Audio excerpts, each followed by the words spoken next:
स्वागत है आपका हमारे YouTube चैनल RNR रूफोन में, जिसमें कि आप लगातार 12th क्लास का मैथ अभी पढ़ रहे हैं। इसके अलावा 11th क्लास का भी आप मैथमेटिक्स पढ़ पाएंगे, आगे टाइम बतलाएंगे उसके बारे में। 12th क्लास का हम पढ़ रहे थे मैट्रिक्स में हम पहले भी समझा चुके थे कि 12th में इसको 6 से 7 मार्क्स का पूछा करता है। इसी में हमने समझाया था कि दो मैट्रिक्स को गुना कैसे करते हैं। हमारा आखिरी वीडियो यही था कि दो मैट्रिक्स को गुना कैसे करते हैं। आइए अब शुरू करते हैं वहां के बाद। Use of multiplication of matrix, आप के मैट्रिक्स के गुणनफल का इस्तेमाल कहाँ कहाँ होता है उसके बारे में हम लोग आज पढ़ने वाले हैं। ठीक है, मैट्रिक्स के गुणनफल का इस्तेमाल कहाँ कहाँ होता है उसके बारे में हम लोग पढ़ने वाले हैं। पहला चीज है, इन मैट्रिक्स पॉलिनोमियल बहुपद के रूप में भी इसका इस्तेमाल होता है। कैसे इस्तेमाल होता है थोड़ा देरी में हम दिख लाएंगे आपको। इन problem based on principle of mathematical induction, अगर कोई मैट्रिक्स का क्वेश्चन दे देता है कि a इक्वल टू, मान लिया जाए a इक्वल टू दे दिया कि 2 4 3 7, और साबित करना है कि प्रूव दैट a पर पावर n बराबर 2 + 3n 4n -2n n + 1। अगर इसको साबित करना है a पर पावर n बराबर इतना, तो आपसे पूछा जाएगा कि कैसे साबित करेंगे, प्रिंसिपल ऑफ मैथमेटिकल इंडक्शन के द्वारा। तो हम ये इस टाइप के प्रॉब्लम को सोल्व करने के लिए सिखाएंगे इसी वीडियो क्लास में। अंतिम है कि यदि a गुना b बराबर c, कोई दो मैट्रिक्स का गुणनफल c मैट्रिक्स के बराबर है, जहां a मैट्रिक्स और c मैट्रिक्स देवल रहेगा, और कहेगा b मैट्रिक्स बताओ क्या होगा। ए और सी देवल है तो ए में क्या गुना करें, बी मैट्रिक्स क्या गुना करें कि सी मैट्रिक्स आ जाएगा। हम इस बात का भी जवाब इस वीडियो क्लास में देंगे। आइए शुरू करते हैं। आइए फिर से सुनने वाले हैं कि लेट एनी पोलिनोमियल फंक्शन, कोई पोलिनोमियल फंक्शन है, बहुपद फलन है, f(x) बराबर x² - 7x - 2। साफ साफ इंडिकेट कर रहा है कि कैसा पोलिनोमियल है, तो क्वाड्रेटिक पोलिनोमियल है, द्विघात बहुपद है ये। कौन फंक्शन, fn शॉर्ट में लिखा करते हैं fn, पूरा अगर बोलेंगे तो फंक्शन फलन। और कोई स्क्वायर मैट्रिक्स A है जो कि 2 3 4 5 इस तरह से लिखा गया है, और हमसे पूछा जा रहा है कि बताओ x के जगह अगर A मैट्रिक्स रख दिया जाए तो इसका आंसर क्या आएगा। ठीक है, हम इस्तेमाल समझा रहे हैं तो क्वेश्चन बन करके ही आएगा। आइए हम आपको समझाते हैं। चूंकि f(x) equal to x² - 7x - 2, then f(a) equal to, अच्छा x के जगह अगर कोई भी मैट्रिक्स रखा जा सकता है तो सिर्फ और सिर्फ स्क्वायर मैट्रिक्स। पोलिनोमियल फंक्शन में x के जगह अगर किसी मैट्रिक्स को आप रखना चाहते हैं, जैसे ये मैट्रिक्स को हम रख करके इसका मान पूछ रहे हैं, तो याद रखना ये हमेशा वहां पर स्क्वायर मैट्रिक्स होना चाहिए। स्क्वायर मैट्रिक्स के अलावा कोई भी मैट्रिक्स दूसरा रहेगा, हम साफ साफ इनकार कर देंगे कि ये नहीं निकाला जा सकता, ये संभव ही नहीं है। हमें fa चाहिए, तो x के जगह जैसे ही a रख दिए, a का मतलब यहाँ ये स्क्वायर मैट्रिक्स है, a बराबर 2 3 4 5 है, x के जगह a रख दिए तो उसी तरह से होगा a²। x था तो x², a रखे हैं तो a², x था तो -7x, a है तो -7a -2। एक इंपॉर्टेंट बात, पोलिनोमियल फंक्शन में डायरेक्ट कांस्टेंट हो सकता है -2, लेकिन जैसे ही x के जगह, वेरिएबल के जगह कोई मैट्रिक्स को रख दिया जाए तो कांस्टेंट सिर्फ कांस्टेंट नहीं रह जाता, उसके साथ में यूनिट मैट्रिक्स को गुना कर लिया जाता है। याद रखना, अगर f(x) है x² - 7x - 2 और fa आपसे पूछा जा रहा है, तो जेजा x है ओजा कैपिटल A लिखोगे, और जेजा खाली कांस्टेंट है इसके साथ x नहीं है तो उसके साथ i लगा दोगे। क्या लगा दोगे? i मतलब यूनिट मैट्रिक्स। i डिपेंड करता है, i जो i का ऑर्डर होता है 1 × 1 ऑर्डर का भी होता है, i जो है 1 यानी 1 × 1 ऑर्डर का, ऐसे होता है 2 ऑर्डर का तो 1 0 0 1 इस तरह से, 3 ऑर्डर का 1 0 0 0 1 0 0 0 1, 3 ऑर्डर का। सर डिपेंड करता है कि हम इस्तेमाल कौन सा करेंगे, आई की जगह I1 की, I2 की, I3। तो आपको देखना होगा ए किस ऑर्डर का है, तो 2 ऑर्डर का है, 2 × 2 ऑर्डर का है, 2 रो है 2 कॉलम है। तो 2 ऑर्डर का अगर ए है तो आई भी इस्तेमाल होगा 2 ऑर्डर वाला, यानी ये वाला इस्तेमाल होगा। ये दोनों इस्तेमाल या नहीं होगा। क्यों नहीं होगा, जवाब है आपके पास, क्योंकि ए जो है स्क्वायर मैट्रिक्स से जो इस्तेमाल हो रहा है 2 ऑर्डर का है, इसलिए यूनिट मैट्रिक्स भी 2 ही ऑर्डर का होना चाहिए। अगर FA निकालना चाहते हो तो आपको ए स्क्वायर निकालना जरूरी है, ए स्क्वायर आपको निकाल करके बताना ही होगा। और पिछले क्लास में हम समझा चुके हैं गुना करने के लिए। तो आइए गुना करते हैं। ए स्क्वायर 2 3 4 5, 2 3 4 5, ए इंटू ए स्क्वायर का मतलब यही है, ए गुना ए, और ए का मतलब ये है, तो ए गुना ए सेम से बार बार 2 बार लिख दिए। -7 ए के जगह पर, तो 2 3 4 5, -2 आई के जगह पर ये यही वाला, तो सर 2 ऑर्डर वाला 1 0 0 1। हमें इसको हल करना है, आप लोग भी साथ दें। 2 3 फर्स्ट जब भी गुना होता है तो हम लोग पहला मैट्रिक्स से रो उठाते हैं और दूसरा मैट्रिक्स से हमेशा कॉलम। तो पहला रो उठाएंगे और दोनों कॉलम से गुना करेंगे, पहला रो को पहला कॉलम से, फिर पहला रो को दूसरा कॉलम से। तो 2 3 को पहले 2 4 से गुना करो, तो 2 × 2 4 और 3 × 4 12, 2 × 2 4 3 4 12, तो 12 4 यहाँ 16 हो जाएगा। बीच में हमेशा प्लस, कई बार समझा चुके हैं। फिर 2 3 का 3 5 से, 2 3 का गुना 3 5 से, तो 2 का 3 से, तो 2 × 3 6 और 3 × 5 15, 2 × 3 6 और 3 × 5 15, 15 और 6 21। पहला रो का दोनों के साथ हो गया। अच्छा, जब भी मल्टीप्लाई करते हैं तो याद रखना पहला वाला एलिमेंट को पहला वाला से और दूसरा वाला को दूसरा वाला से। इन्हें पहला दूसरा डिसाइड कैसे होगा, तो लेफ्ट से राइट, रो में पहला दूसरा डिसाइड करेगा लेफ्ट से राइट, बायां से दायां, और कॉलम में डिसाइड करेगा अप टू बॉटम, ऊपर वाला पहला, ओकर बाद वाला, फिर दूसरा, ओकर बाद वाला, तीसरा, ऐसा कर करके। 4 5 का गुना 2 4 के साथ, 4 × 2 पहला को पहला से, दूसरा को दूसरा से, तो 4 × 2 8 और 5 20, 20 और 8 28, 4 5 का 3 5 से, पहले को पहले से, तो 4 3 12, 5 5 25, 25 और 12 27, माइनस 7 गुना कर दे, सभी में गुना हो जाएगा, तो 7 दूना 14, 7 3 21, 7 4 28, 7 5 35, है ना। 2 और कर दे, तो -2 0 0 2। बस इसी को सिर्फ हल कर देना है। आइए शुरुआत करते हैं। अच्छा, 1 मिनट ठहर जाए, यहाँ 27 नहीं 37 होगा, 4 × 3 12, 5 × 5 25, तब 25 और 12 37 हो जाना है। अब यहां से आगे, ठीक, अब घटाना है, इस मैट्रिक्स में इसको घटाना है और फिर उसको भी घटाना है। तो आप फर्स्ट एलिमेंट में फर्स्ट एलिमेंट को और फिर फर्स्ट एलिमेंट को, तो 16, इस फर्स्ट एलिमेंट को घटाना है, आगे से देखना है क्या करना है।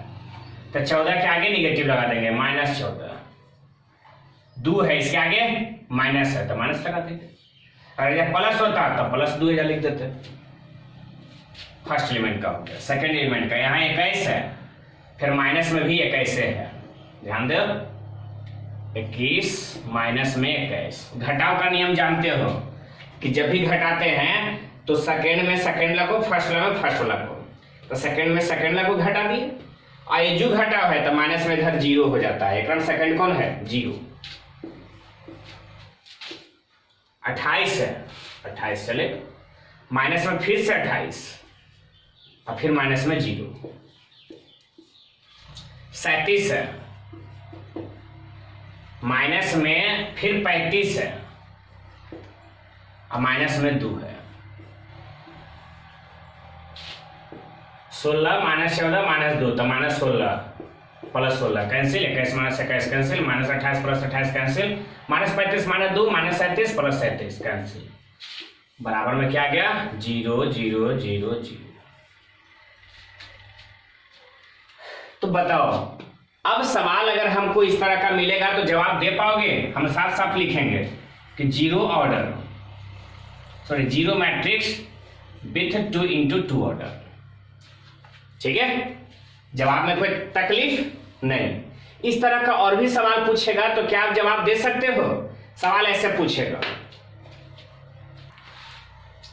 देखें क्वेश्चन ऐसे पूछ सकता है कि माना f(x) = x³ - 2x² + 5x - 7।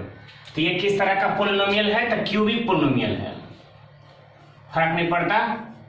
हमारा काम यही है कि क्यूबिक पोलिनोमियल में मैट्रिक्स को डालना। x के जगह अगर a रखा गया, a बराबर 3 4 5 7 है, बाद में देखेंगे, पहले x के जगह a रखेंगे। जैसे x के जगह a रखा है तो a क्यू हो जाएगा, x के जगह a है तो a क्यू, -2x² है तो a स्क्वायर, प्लस 5x के जगह है a है, -7 कांस्टेंट है, यहाँ -7 कांस्टेंट है, इसके साथ लगा देंगे i, -7i। हम पहले भी समझाए थे कि खाली कांस्टेंट रहेगा पोलिनोमियल फंक्शन में और वहां वेरिएबल के जगह अगर किसी मैट्रिक्स को रखा जाए तो आई हमको लगाना जरूरी बनता है। आई लगा कर करके हल करेंगे। आई का जो ऑर्डर होगा वो डिपेंड करता है ए के ऊपर। ए 2 ऑर्डर का है तो आई भी 2 गुना 2 ऑर्डर का लेंगे। अगर यहाँ पर ए अगर इस तरह से न देकर कर करके ऐसे देता कि 3 4 5 1 4 7 2 5 6, तो ये 3 गुना 3 ऑर्डर का है। और हम पहले भी समझा चुके हैं कि ये जब भी दिया जाएगा यहाँ पर तो स्क्वायर मैट्रिक्स देगा। स्क्वायर मैट्रिक्स के अलावा कोई भी दूसरा मैट्रिक्स देता है तो हम एफ ए डायरेक्ट कहेंगे कि पॉसिबल नहीं है। स्क्वायर मैट्रिक्स है 3 गुना 3 ऑर्डर का, तो यहाँ सब कुछ ऐसा ही होगा, बस आई भी हो जाएगा 3 गुना 3 ऑर्डर का। याद रखना डिपेंड करता है कहां से, यहां से। ए 3 गुना 3 ऑर्डर का है तो आई भी लेंगे 3 गुना 3 ऑर्डर का। ए अगर आता 2 गुना 2 ऑर्डर का तो आई भी लेते हैं हम 2 गुना 2 ऑर्डर का। अगर 1 गुना 1 ऑर्डर का रहता तो जब 1 गुना 1 ऑर्डर का लेते हैं। चलिए ये काम तो खत्म हुआ। अब हम बढ़ते हैं, इसी से रिलेटेड एक और सवाल पूछा करता है, हम उसके ऊपर बात करते हैं। सवाल इस तरह का है कि इफ a = 3 1 - 1 2 है, ये 2 into 2 ऑर्डर का है, तो दिखाना है कि a² - 5a + 7i = 0। तो ये तो आप दिखला सकते हो। अगर ये आप दिखला सकते हो तो हम इस क्वेश्चन को लिए क्यों? सिर्फ एक वजह से, use this result find a inverse. इस रिजल्ट का प्रयोग कर करके a इनवर्स ज्ञात करना है। वो कैसे ज्ञात करना है इसमें हम आपको यही सिखाने वाले हैं। ये आप कर सकते हो, a है, इस मैट्रिक्स का स्क्वायर कर लेना, a स्क्वायर करोगे तो a into a, यानी इसी को दोबारा कर करके गुना कर दोगे, वही फिर -5a + 7i कर लेना, अपने आप 0 0 0 0 आ जाएगा। a इनवर्स कैसे निकालेंगे हम उसकी चर्चा करते हैं, ध्यान देना। ध्यान दें, हम इसको सोल्व सिर्फ इसलिए नहीं कर रहे हैं क्योंकि इस टाइप का हम पिछले बार में बताए हैं और हमें पूरा उम्मीद है कि आप इस तरह से आप इसको सोल्व कर सकते हो। आइए इनवर्स हम निकालते हैं। तो चूंकि a² - 5a + 7i = 0 ऐसा दिया गया है, a इनवर्स हमें ज्ञात करना है। तो आपको हम बतला दें, अगर a इनवर्स ज्ञात करना है तो यूनिट मैट्रिक्स वाला को लेफ्ट साइड में रहने दो और बाकी जितना मैट्रिक्स आपको मिलता है सबको राइट साइड में फेंक दो। हमने क्या कहा वो ध्यान दो, यूनिट मैट्रिक्स वाला टर्म को लेफ्ट साइड में ही रहने दो, बाकी जितना टर्म आपको मिलता है सबको राइट साइड में फेंक दो। तो यूनिट मैट्रिक्स में यानी 7i इधर ही रहेगा लेफ्ट साइड में, बाकी -5a अगर उधर चला जाएगा तब प्लस में 5a, a² प्लस में है इन्हें आएगा तो -a², है ना, बिल्कुल है। अब इसके बाद में एक काम और क्या करना है, ध्यान देना, a इनवर्स दोनों तरफ मल्टीप्लाई कर देना है। अगर ए इनवर्स का मान चाहिए तो ए इनवर्स पहले गुना कर दो दोनों तरफ, मल्टीप्लाई ऑन बोथ साइड, ठीक है। तो 7i के साथ ए इनवर्स गुना और 5a माइनस ए स्क्वायर इसके साथ भी ए इनवर्स गुना। बात समझने पर ध्यान दो। एक बार और समझाए थे कि किसी भी मैट्रिक्स में अगर यूनिट मैट्रिक्स को गुना करते हैं, आई क्या है? Unit matrix. आई क्या है? Unit matrix. और यूनिट मैट्रिक्स को किसी भी मैट्रिक्स में गुना किया जाता है तो उस मैट्रिक्स पर प्रभाव नहीं पड़ता है। यूनिट मैट्रिक्स टेट्री मीन्स अगर न्यूमेरिकल वैल्यू में कहें तो 1 को किसी से गुना करोगे तो कोई प्रभाव पड़ेगा? एक अगर हम किसी संख्या में गुना भी कर दें तो उस संख्या में कोई प्रभाव नहीं पड़ता है। उसी तरह से यूनिट मैट्रिक्स है, किसी भी मैट्रिक्स में गुना कर दे यूनिट मैट्रिक्स से उसका कोई प्रभाव नहीं पड़ता है। तो आई रहे ना रहे कोई फर्क नहीं पड़ता। तो सीधे सीधे लिख देंगे 7a इनवर्स, कारण आई इंटू ए इनवर्स बराबर ए इनवर्स ही होता है। अच्छा 5a इंटू ए इनवर्स गुना करेंगे तो दोनों में होगा minus A square into A inverse. यहां कुछ नहीं, पावर तो एक तो है ये है।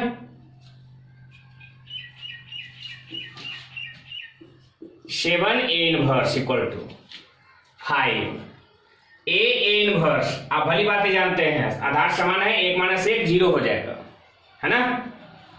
तो चलो ए पर पावर 0 माइनस ए समान है 2 माइनस 1 1 हो जाएगा। ए पर पावर 0 कोई भी संख्या रहता है तो एक ही होता है, तो ये तो 5 खाली हो गया। माइनस ए, और ये बात हम पहले भी समझा चुके थे कि मैट्रिक्स में सिर्फ अगर कांस्टेंट टर्म मिल जाए तो उसके साथ आई लगा देते हैं। कांस्टेंट खाली है तो 5i माइनस ए होगा, और ए इनवर्स चाहिए तो 7 ने गुना में होने जाएगा तो 7 भागा में 1/7 5i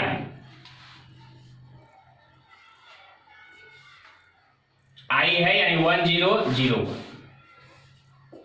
माइनस ए है 31 माइनस 12 1/7 5 गुना कर दो 5005 minus 31 minus 12 A inverse equal to 1/7 5 minus 3 तो यहां हो जाएगा 5 माइनस 3 फर्स्ट में फर्स्ट 0 माइनस 1 0 माइनस माइनस 1 तो माइनस माइनस प्लस हो जाएगा 0 प्लस 1 हो जाएगा। अब 5 माइनस 2 तो कहने का मतलब है A inverse equal to 1/7 5 minus 3 2 minus 1 1 और 3। ये हो गया ए इनवर्स का आंसर। याद रखोगे? अगर आपको इस तरह का रिजल्ट दे दे, मान लो ऐसे ना देकर क्या और दे दे उल्टा पुल्टा ऐसे a³ minus 3a square plus 5a minus 4i equal to 0। Minus 4i है, एक रे उन्हें लेकर चल जाना। क्या करेगा था? a³ minus 3a square plus 5a minus 4 है, उधर लेकर चल जाएगा तो 4i। उसके बाद दोनों तरफ ए इनवर्स गुना कर देना, इधर 4a इनवर्स आ जाएगा, बाकी सब एक को पावर घटेगा, बाकी जो जो चाहिए ए देवल रहने करेगा उससे हल कर करके हल कर देना, अपने आप ए इनवर्स निकल जाएगा। इस तरीके से हम लोग ए इनवर्स निकाल सकते हैं। संभव है तो इसको एक बार रिपीट कर करके फिर से देख लो। चलो आगे बढ़ते हैं।